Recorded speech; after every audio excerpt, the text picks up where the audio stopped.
She only appears when the clock strikes 3. Not a second before, not a second after. Wearing a yellow dress that was never hers, and never meant to be worn by the living. People who've seen her don't talk about it. They can't. And the few who tried vanished.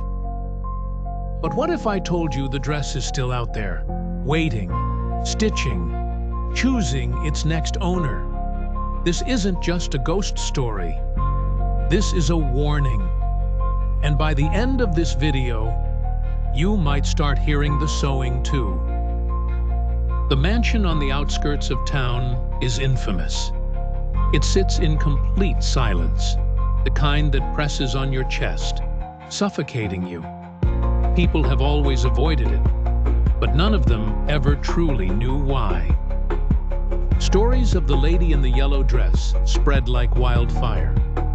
Some say she was a bride who never made it to her wedding. Others say she was a murderer. But the most chilling story is the one no one dares to speak. They say the dress wasn't always yellow. It turned yellow from years of decay, soaked in blood and sorrow, something far darker. Ethan didn't believe in ghosts. He laughed at the stories, mocked his friends for their fear. When his friend dared him to spend an hour inside that house, he accepted without blinking. It was just an old building, right? Or so he thought. He stepped into the mansion, flashlight flickering in the dusty air. The silence hit him first, followed by the chill that seemed to settle in his bones. Portraits hung on the walls, faces scratched out. The floors creaked as he made his way through the house. As he climbed the stairs, he saw her. At the end of the hallway, the yellow dress. She wasn't facing him. Her back was turned, her black hair trailing down. He thought she was just a mannequin, until her head tilted and the sound of fabric dragging followed. She wasn't walking. She was floating. Ethan tried to run, but the hallway twisted around him. The house seemed to change shape.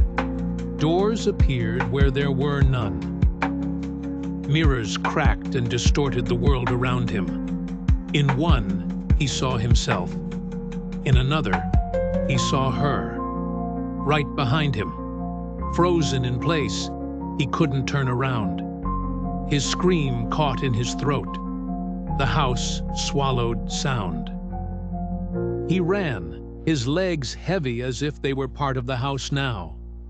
He stumbled into a room filled with sewing machines, each one threaded with yellow fabric stained in dark red.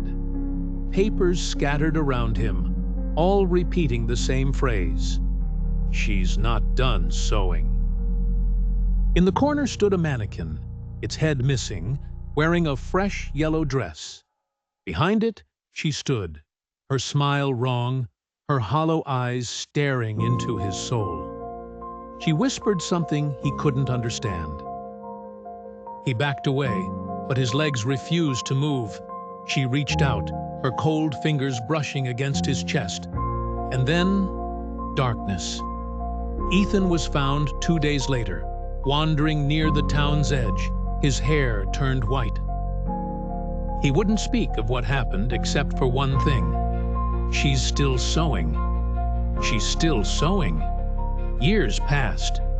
People forgot. But the house didn't. The yellow dress still sways in the window at night, without wind. People still hear footsteps in the dead of night, smell an old perfume. A new family moved in once. They lasted a week before leaving, terrified. Their daughter claimed to have played with a lady in a yellow dress in the attic. When asked to describe her, the girl said, "She's really pretty, but her face keeps changing." Some say the lady in the yellow dress is searching for something.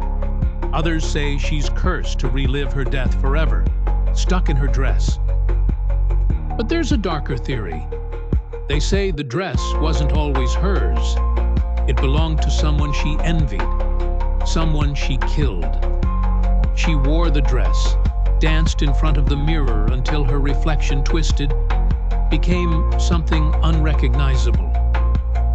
That's when the dress turned on her, trapping her soul within its fabric. Every year, someone goes missing near the house, always around the same date, always around 3 in the morning. The local police never investigate too deeply. One officer did, years ago. He took home a piece of yellow fabric he found on a branch. That night, his house burned down. He barely escaped with his life. He moved away and never spoke of it again. A paranormal team investigated the mansion once. For hours, nothing happened. But then, near the end of their footage, the screen flickered. And there she was, the yellow dress floating closer. Just one frame. The team disappeared 2 days later. Their van was found abandoned at the side of the road. Cameras missing.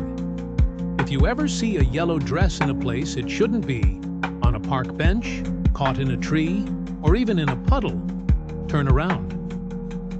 Don't look back, don't touch it, because once the dress sees you, it will follow you. It will wait, and when it's ready, it will choose you. The worst part isn't that she's a ghost. The worst part is she's still making more dresses. And she's saving the next one for you.